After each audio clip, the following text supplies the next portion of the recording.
जय भगवान, जय गुरुदेव। श्री सद्गुरु परमात्मने नमः। सिद्ध सद्गुरु श्री रणछोड़ दास जी महाराज श्री गुरुदेव की सन्निधि में चतुर्थ भाग ईस्वी सन 1957 थी 1961 कुमारी कुमुदिनी बेन परमानंद पंजवाणी। सेवा यज्ञ सन्निधि चतुर्थ भाग में अब हम जानेंगे गुरुदेव के वचन सेवा यज्ञ के बारे में। परहित बस जिनके मन माही, तीन्ह कहाँ जग दुर्लभ कछु नाही। दोनों हाथ उलेचिए यही सयानो काम।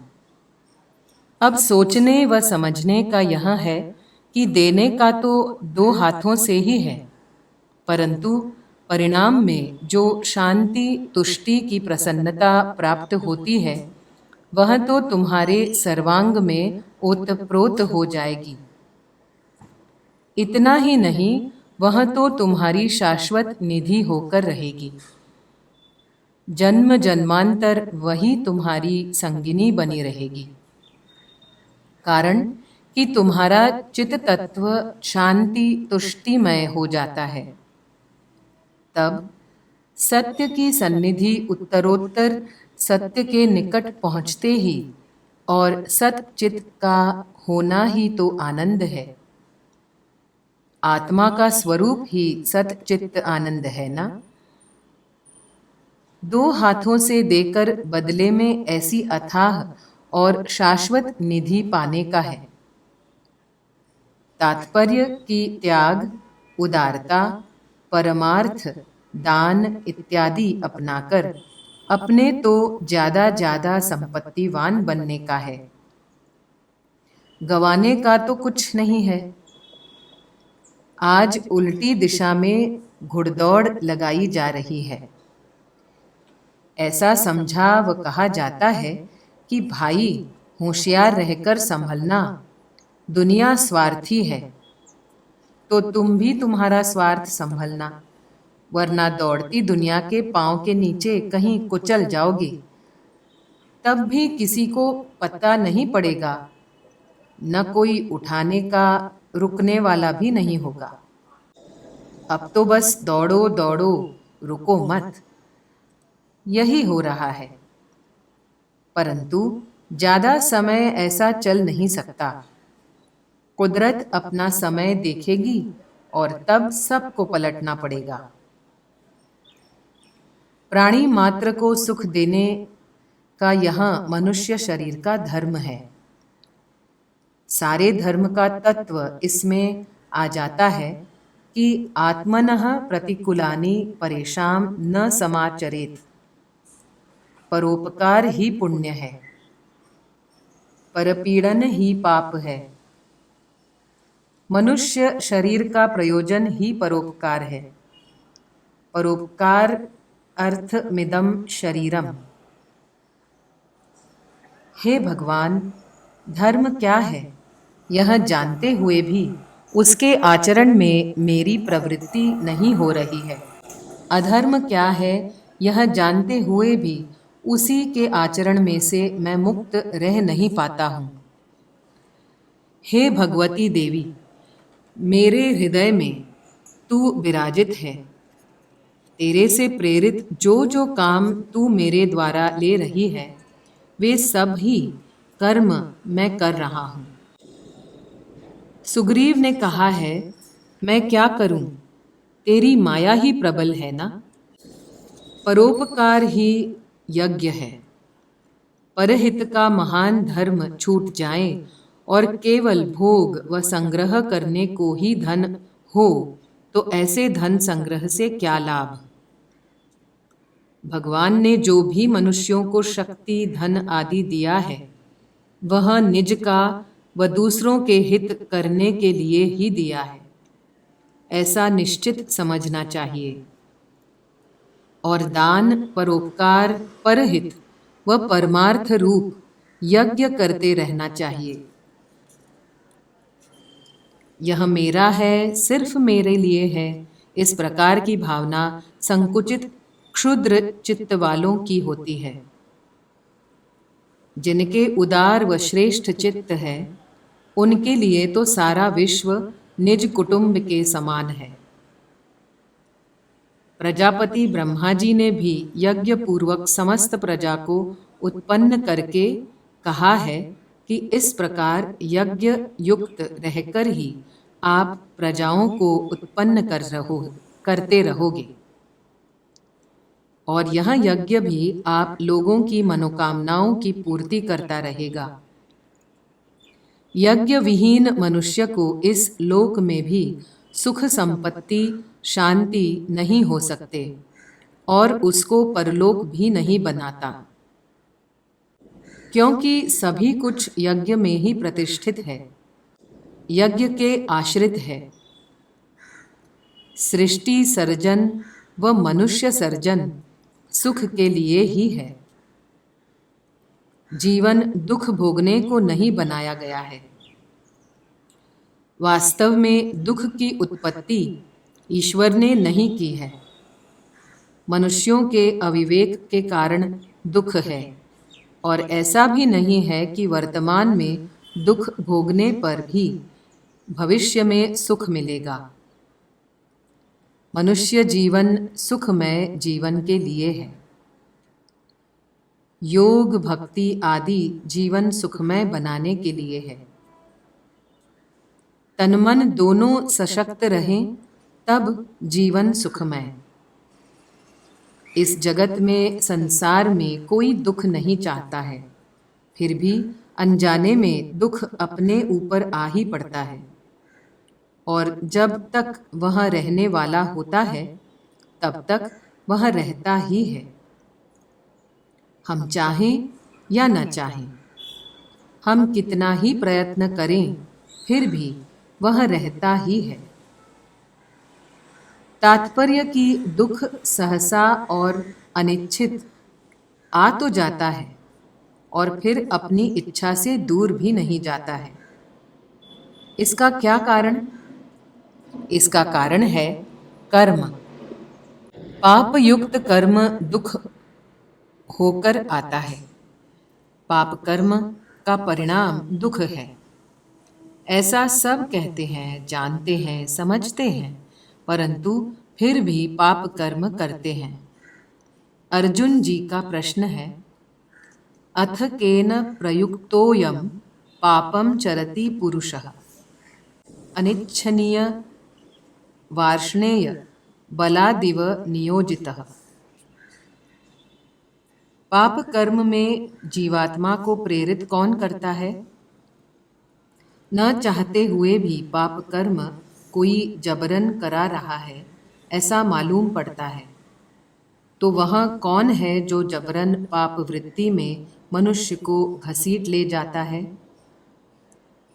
भगवान ने उत्तर दिया, काम एष क्रोध एष रजोगुण समुद्भवः महाशनो मापाप्मा विद्धये नमिह वैरिणम्। वह काम, वह क्रोध जो रजोगुण से उत्पन्न होता है, वही खूब खाने वाला महापापी है। उसी को तू अपना दुश्मन समझ। पृथ्वी के 5 प्रकार के पदार्थों में 5 गुण शब्द स्पर्श, रूप, रस, गंध है। उनकी इच्छा, लालसा, यह सभी का नाम काम है। प्रकृति का अनुभव यह है काम। जीव अनादि से माया या सुप्तो माया के साथ है। पुरुष व प्रकृति दोनों अनादि है। उसमें भी प्रकृति माया का स्वभाव दुष्पुरेणान लेन च दुष्कर आग जैसा है। तृष्णा, लालसा आग की तरह बढ़ती और प्रसरती ही जाती है। सूखी रोटी होवे तो ऊपर घी की लालसा होगी, फिर मसाले चटपटे की होगी, फिर साग, दाल, भात आदि की, फिर नमकीन, मीठा की होगी, फिर विभिन्न प्रकार के रस, आसव आदि की। तात्पर्य कि रोज रोज नया नया चाहेंगे। भोगेच्छा की पूर्ति से शांति होती ही नहीं है। शांति तो है अपने भोगों में से।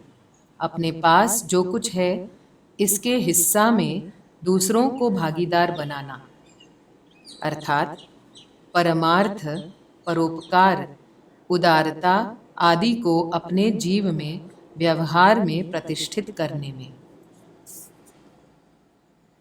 मंदसौर नेत्र यज्ञ, गुरुदेव का पर्चा।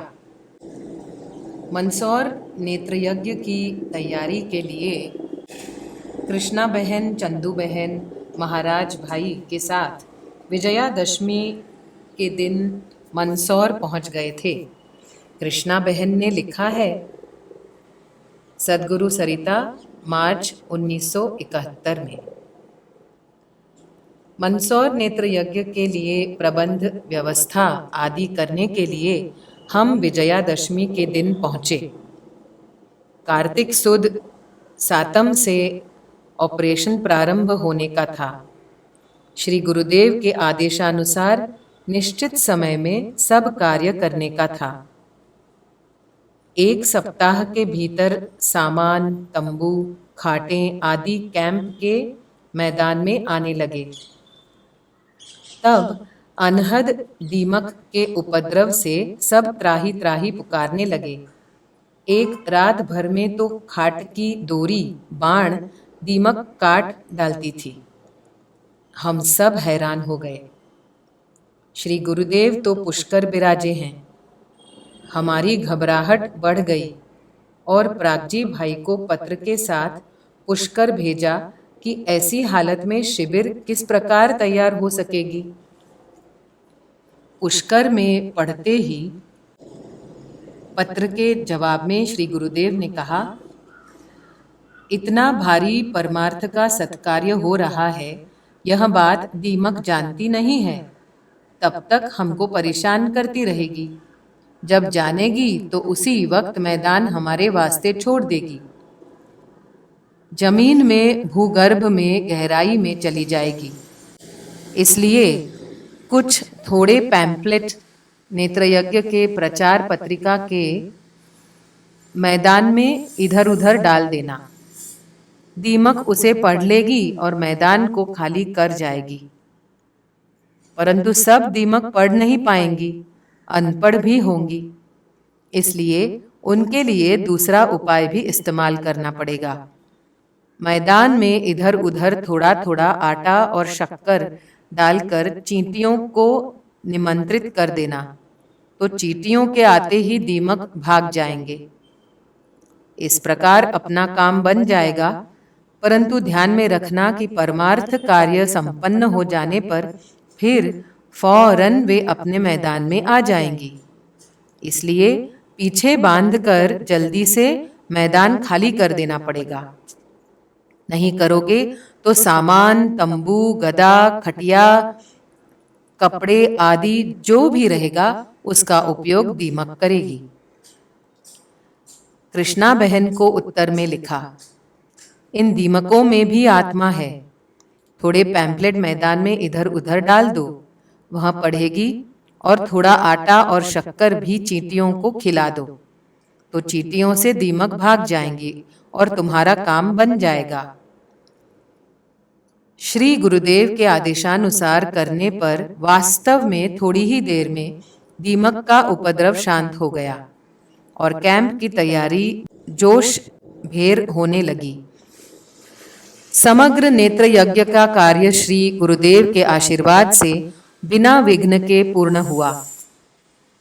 कैंप समाप्त हुआ तब शनिवार था। श्री गुरुदेव ने मुझे बुलाई और कहा, देखो बेटा कृष्णा, कल का दिन दीमक अपना कहा हुआ मानेगी। कल रात के 12 बजे बाद कुछ नहीं मानेगी। फिर रोना धोना नहीं कि यहाँ बिगड़ गया और वहाँ बिगड़ गया।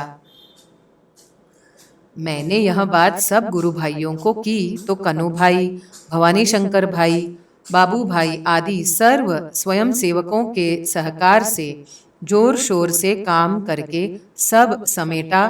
फिर भी जो समेटना बाकी रह गया था वह दीमक ने बिगाड़ा ही। इस प्रकार दीमक को 25 दिन तक दूर की थी और कैंप कार्य इस प्रकार निर्विघ्नता से श्री गुरुदेव की दैवी शक्ति ने ही पूरा करवाया। इस कैंप में बाबू भाई ने पूरी हिम्मत और होशियारी से खूब झड़प से काम किया और करवाया और अल्प समय में कैंप तैयार हो गया। वैष्णव दास जी महाराज ने जटा उतार ली और समष्टि रसोई घर, संत निवास, कोठार आदि संभालते थे। राम बाबा वांसदा से प्रथम बार आए थे। परोसने की सेवा में खूब प्रसन्नता से दोनों समय सेवा में उपस्थित रहते थे। कई बार भोजन में काफी विलंब होता था। सेवा में सब भूल जाते थे। डॉक्टर छबील भाई, doctor Joshi, doctor Ravishankar Bhai Pandya, doctor Dave, doctor Joglekar, doctor Zaveri आदि ने सेवा से सही आत्मसंतोष प्राप्त किया। ऑपरेशन शुरू होने के पहले मरीजों के नाम लिखने के रजिस्टर के प्रथम पत्ते पर श्री गुरुदेव ने लिखा, निस्वार्थ सेवा असफल नहीं होती है। यह मेरा पक्का विश्वास है। मंजूबेन कोटेचा की नोट में से। एक समय श्री गुरुदेव कनुभाई कोटेचा और वहाँ और भाई बहन के साथ वार्ड में से बाहर पधार रहे थे और हंसते हंसते रसोई घर की ओर पधारे। वहाँ बहनें पूड़ी बेल रही थी। आप श्री ने अंदर आकर देखकर स्वयं सेवक भाइयों को पूछा कि हलवा व पूरी मरीजों के लिए तैयार है ना, परोसने लगो। वैसे तो परोसने का काम शुरू हो गया था। श्री गुरुदेव ने देखा डिब्बे में पूड़ी खत्म हो गई है। स्वयं सेवक सोच में पड़ गए कि थे कि क्या करेंगे। तुरंत ही श्री गुरुदेव ने पीपे को हाथ से उठाया और उल्टाया। उसी समय पूड़ी का ढेर हो गया। इसी तरह हलवा की कढ़ाई के पास पधारे अपने ही श्रीवर हस्त से तवीथा कढ़ाई में घुमाने लगे और हंसकर बोले कि परोसने लगो, हलवा तैयार हो गया है। सचमुच हलवा से कढ़ाई से भर गई। फिर भी श्री गुरुदेव बोलते थे कि कुछ जानता नहीं हूँ, सब कुछ भगवान ही पूरा करते हैं। श्री रामचंद्राय नमः। श्री पतित पावन चरण कमलेभ्यो नमः। श्री सद्गुरु परमात्मने नमः।